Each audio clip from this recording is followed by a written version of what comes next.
Well then, it seems like you're exactly the kind of listener I've been looking for. But before we get into it, let me be clear about who this video is actually made for. OnlyFans. This video is not for you if you came to this platform simply to support your favorite content creator. It's not for you if you're buying courses there, or fitness training from a coach, or following some travel blogger. And it's definitely not for you if you came to the more intimate side of this site with a clear, specific purpose, meaning you buy what you need, handle your business, and close the tab. You can turn this video off right now. Don't waste your time. But if you're still here, I'm fairly certain you feel that slight chill in your chest, that quiet anticipation, waiting for me to name your symptoms. And yes, I deliberately called them symptoms, because OnlyFans is a disease. And I hope I can explain exactly why. Oh, that appealing picture, right? Girls, naked girls, everywhere you look. And seemingly every single one of them is waiting for you in her chat, replying instantly, always thrilled to see your messages. I hate to break it to you, it's all fake. I've done extensive research on this topic. All in all, I've spent roughly 200 hours studying this industry and speaking with people who work inside it. Here's what I found. Approximately 80% of models are fake. The person you're chatting with is not that attractive girl in the profile picture. It's an entirely different person. Sometimes it's a whole team of people. I know this industry inside and out, so let me walk you through how an agency actually operates. The structure of an OnlyFans agency. First, you're not talking to one person. You're talking to at least 2, sometimes 3. It depends on when you're active.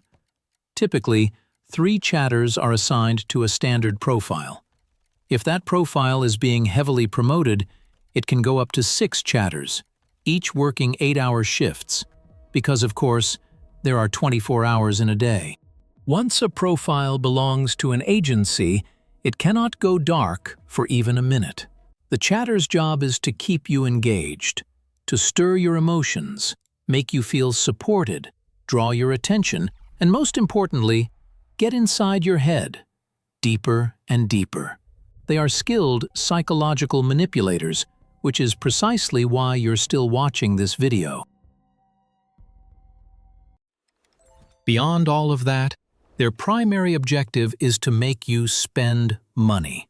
Things like, "Babe, I just filmed something new, and I got so emotional doing it. Want to be the first to see it?" "Oh no, I broke a nail. Could you spare $50 so I can fix my manicure?" "Want to buy me a coffee?" There are endless variations. And if you're an experienced user of this site, I'm sure you can think of a few things you've been asked to pay for. Drop them in the comments, so others can understand just how rotten this platform really is.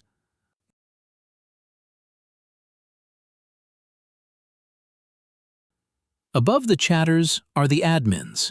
They manage the chatters, identify high-value clients, more precisely, consistent spenders, and design personalized strategies for handling them.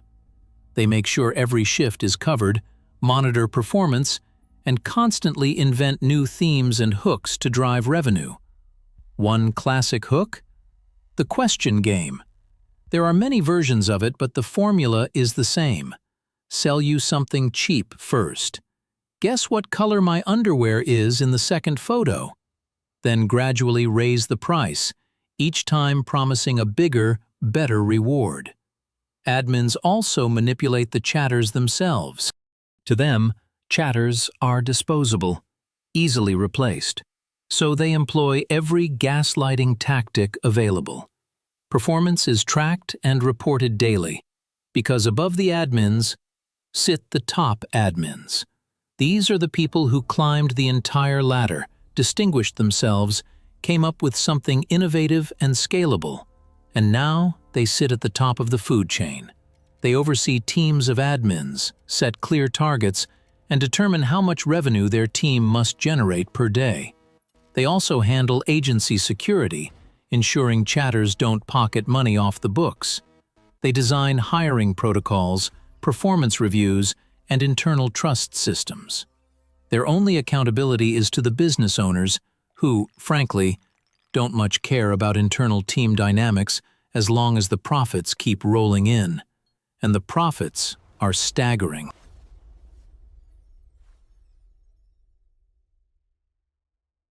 A typical agency structure looks like this. One top admin overseeing 3 to 5 admins. Each admin managing 5 to 8 profiles. Each profile handled by 15 to 24 chatters. I spoke with several former chatters about their earnings. One made around $1,100 per month, another around $1,700 per month.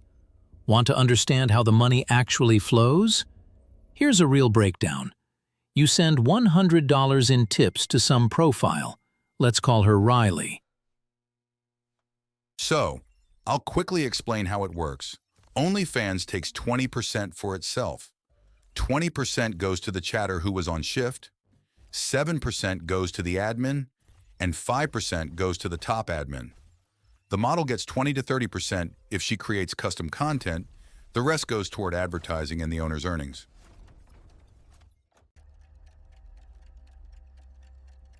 And this plays out hour after hour, day after day. Who are they actually targeting? I asked former chatters extensively about this. They go after ordinary working men who live for their jobs and have few social connections. Loners who struggle with women in real life, divorced men recovering from failed marriages, veterans carrying psychological trauma, anyone in an unspoken search for attention and emotional connection. Why? Because give someone like that just a little warmth and you own his wallet.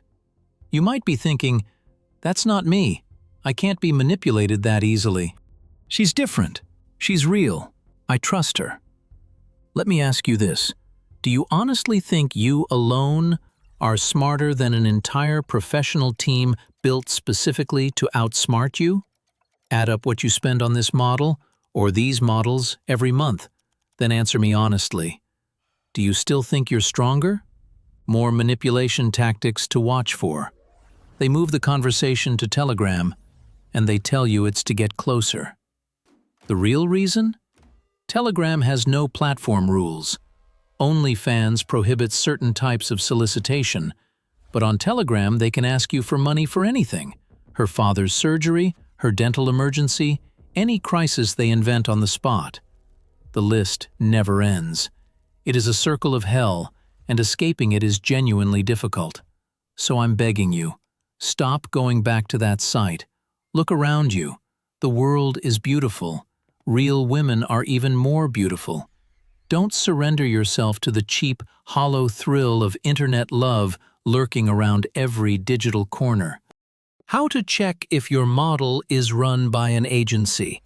I found someone who specializes in exactly this, verifying whether a model runs her own page or works through an agency. His team also offers psychological support for men who realize they can no longer manage this on their own, and for whom online connection has become an inescapable part of daily life. Here are a few tips to check for yourself, and the more observant among you may have already figured this out. Agencies operate 24/7. Write to her at an unusual hour, one you normally wouldn't. Notice the response. Watch how her page promotes other profiles. It's not a guaranteed indicator, but if it's happening, there's roughly a 60% chance your girlfriend is the product of a well-oiled team. This is not an advertisement. It's a genuine recommendation. Trust this to professionals. They have proven verification methods and real psychologists who can actually help. Their contact email is linked below. Don't be ashamed to admit your vulnerability. If you know someone who can't live without OnlyFans, share this video with them. Leave a like if this resonated with you, and subscribe to the channel. There's much more to come.